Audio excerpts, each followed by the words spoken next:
एक अहम खबर इस वक्त की। आपने सुना होगा दुनिया के कई मुस्लिम देशों में कोरोना की वैक्सीन को लेकर एक बहस चल रही है। इस बात की बहस कि कोरोना वैक्सीन हलाल है या नहीं। कई देशों में मुस्लिम संगठनों ने इस वैक्सीन के बहिष्कार तक का फैसला किया है। अब यह बहस मुंबई तक भी आ गई। आज मुंबई में 9 मुस्लिम संगठनों ने इस मुद्दे पर एक बैठक की। दक्षिणी मुंबई की बिलाल मस्जिद में यह बैठक हुई। इस मीटिंग में वैक्सीन पर चर्चा की गई। वैक्सीन में सुअर की चर्बी इस्तेमाल करने की कुछ खबरें या कुछ अफवाहें सोशल मीडिया पर आई। मीटिंग में तय हुआ कि वैक्सीन के आने के बाद ही कोई फैसला करेंगे। मीटिंग में यह भी तय किया गया कि अगर कोरोना की किसी वैक्सीन पर गैर हलाल वाली खबरें सच हुई तो सभी मुस्लिम संगठन वैक्सीन का विरोध करेंगे और मुस्लिम समाज को जागरूक करेंगे। आपको बताते हैं इस बैठक में कौन कौन से मुस्लिम संगठनों ने हिस्सा लिया। कुल 9 संगठन थे।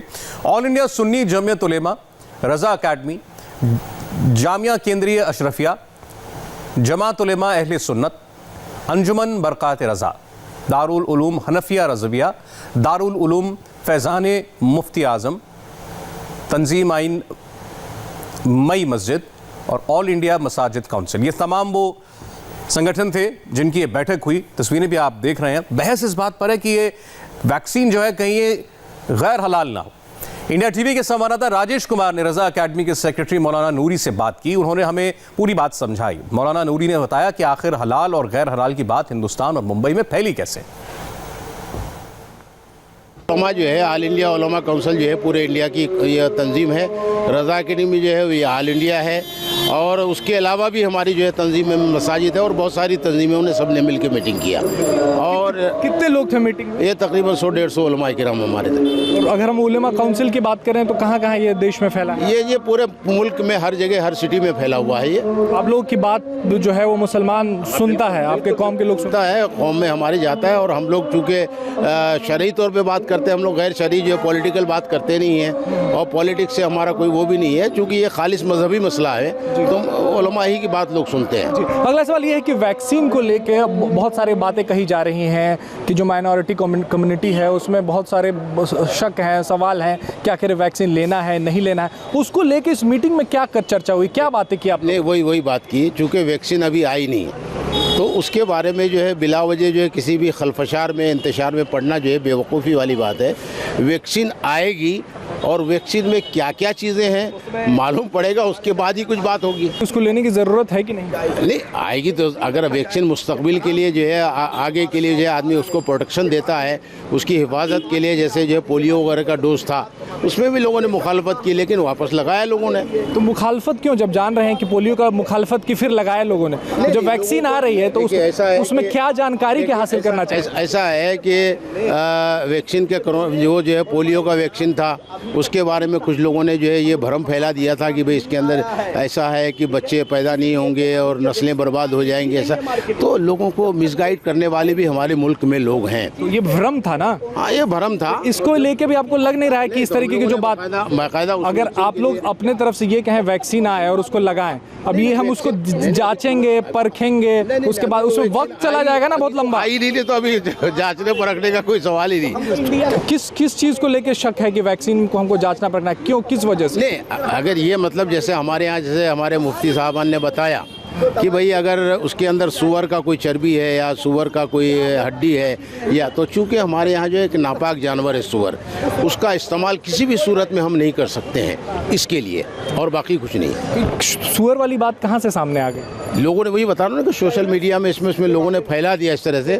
जो कन्फ्यूज़न पैदा करने की कोशिश करते हैं, कंट्रोवर्सी पैदा करने की कोशिश कर रहे हैं ताकि लोग जो है इस तरफ से एक कंट्रोवर्सी में पड़ जाए, दूसरे मुद्दों से आदमी का ध्यान हट जाए। ये चीज़ कह रहा हूँ, आप लोग तो मौलाना है, उलेमा है, इस तरीके के सोशल मीडिया पर सूअर का गोश्त, हम लोग उसको दूर करने के लिए हम लोगों ने ये मीटिंग किया कि इस तरह से कोई चीज़ अभी नहीं है और उस पर बिलावजह बहस में पड़ना जो है सही नहीं, उचित नहीं है। ये अगर वैक्सीन आती है तो आप कहेंगे लोगों से कि पहले दिन से, क्योंकि लिस्ट बन रही है कि फला लोगों को लगेगी, तो उसमें अगर कोई मुसलमान रहेगा तो उसको क्या कहेंगे कि रुकें आप या लगवा लें? ऐसा है, गवर्नमेंट ने खुद कहा है कि भाई वैक्सीन जो है जब आएगी तो लोगों को दिया जाएगा, जो लोग लेंगे उनको दिया जाएगा। फिर प्राइवेटी पहले उन लोगों को जो 60 साल के ऊपर के उसमें मुसलमान भी रहेंगे ना, उसमें मुसलमान भी रहेंगे, तो उनको क्या कहेंगे आप कि रुकिए, या फिर आएगा तो बहुत टाइम है उसके लिए, वो तो इमीडिएटली जो डिसीजन ले लिया जाएगा, ऐसा कुछ नहीं है। क्या पता लगाएंगे और कैसे, आपका तरीका क्या होगा पता लगाने? वो तो ऐसा है ना कि वैक्सीन में तो सारा एक क्या क्या फार्मूला यूज़ किया गया, क्या क्या चीज़ें हर चीज़ में आज लिखी हुई होती है,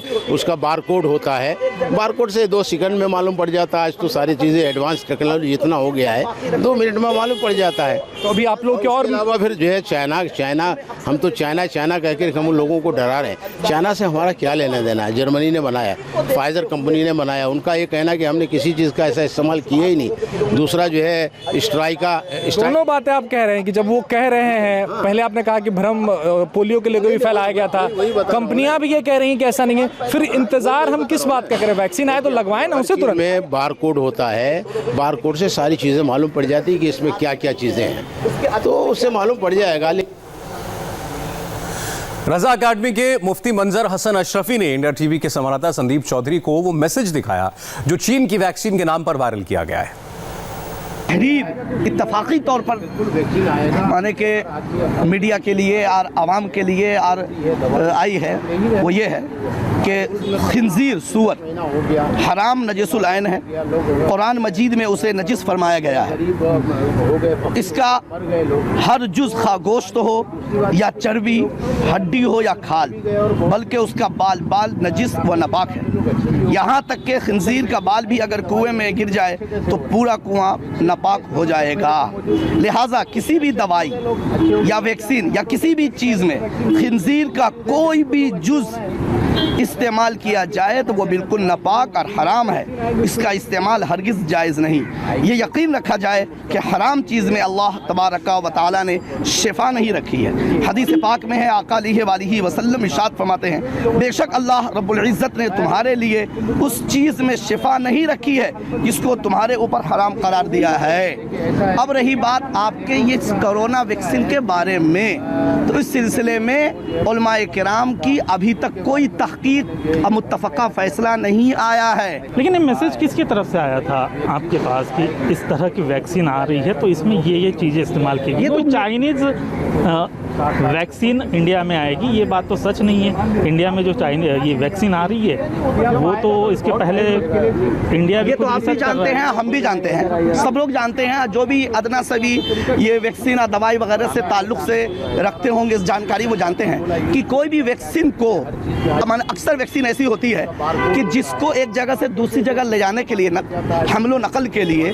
और उसको देर तक बाकी रखने के लिए, उसको स्टेबलाइजर करने के लिए जो चीज़ इस्तेमाल होती है उनमें अक्सर में जो है जेलेटाइन माने सूअर के अज्जा या उसकी चर्बी का इस्तेमाल होता है। तो इसी को देखते हुए, इसी चीज़ को देखते हुए ये शुकूक व शुबहात लोगों के दिलों में पैदा हुआ और ये बात बढ़ती चली गई। अब चाइना उसकी मिसाल थी कि लोगों ने चाइना के बारे में पढ़ा था, सोशल मीडिया पे भी डाला हुआ, आप भी जान रहे हैं, हम भी जान रहे हैं, सब जान रहे हैं। तो सवाल पैदा होना ये फितरी बात थी।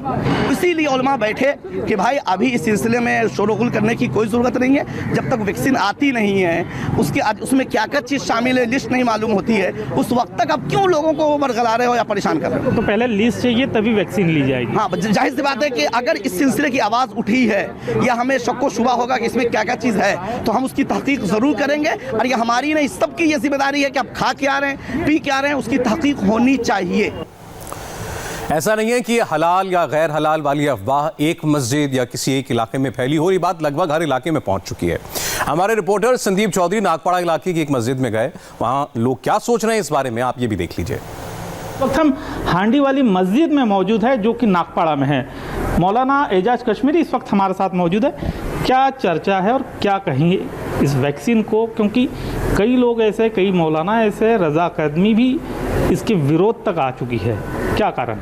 देखिए, अभी तक जो बात सुनने में आ रही है, जो बात लोगों के ज़रिए मालूम पड़ रही है, चाइना ने जो वैक्सीन बनाई है उसके ताल्लुक से ये खबर है कि पिग, जिसको खिंजीर कहते हैं हम, जो हमारे नज़दीक, धर्म के नज़दीक सबसे नापाक जानवर है, उसका एक बाल भी हमारे लिए नापाक है। हम उसको कबूल नहीं कर सकते। तो हमें ये खबर मिल रही है, जो मालूमात मिल रही है डॉक्टरों के ज़रिए, जो भी और ज़राए से मालूम मिल रहा है कि उसमें चाइना की वैक्सीन में कुछ ऐसी चीज़ें मिली हुई हैं जो पिक के हैं, जैसे उसके टुकड़े हैं, उसके अज्जा मौजूद हैं, कुछ इस्तेमाल किया गया है। और पिक हमारे लिए सिरे से नापाक है, तो हम वो वैक्सीन इस्तेमाल ही नहीं कर सकते। और हमारे पास ऑप्शन बहुत है। इंडिया वैक्सीन बना रहा है, अमेरिका बना रहा है, यूएस बना रहा है और दुनिया के दूसरे मुल्क बना रहे हैं। तो अगर ये बात पक्की हो जाती है, साबित हो जाती है कि अगर चाइना की वैक्सीन में या किसी और वैक्सीन में ऐसी कोई नापाक चीज़ मिली है तो हम उसको इस्तेमाल नहीं कर सकते। इस पर चर्चा चल रही है इस वक्त समाज में और उलमा के दरमियान कि इस पर और मालूमात हासिल की जा रही है कि इसमें क्या है।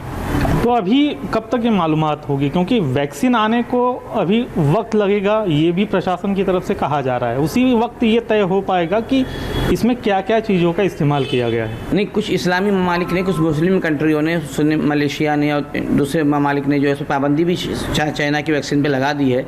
वहाँ जो तंजीमें इस पर काम कर रही हैं उनके ज़रिए रिपोर्ट निकाली जा रही है कि भाई डॉक्टर बताएंगे इसमें, और भी जो डॉक्टर हैं देख के बताएंगे कि इसमें वो मिला है कि नहीं।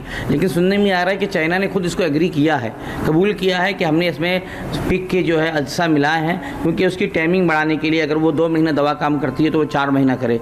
अगर वो खुद इस बात को कबूल कर रहे हैं तो फिर कोई शक की गुंजाइश ही नहीं बचती है। फिर तो 100% हो गया कि जो वैक्सीन बनाने वाली कंपनी है या हुकूमत है, गवर्नमेंट है, वो खुद कबूल कर रही है कि हमने मिलाया है। तब तो फिर और किसी से हमको ये कबूलनामा नहीं चाहिए। आम जानवर के कुछ चीज़ें मिलाई गई हैं, तो अब जाहिर सी बात है कि हमारे लिए जायज़ नहीं है।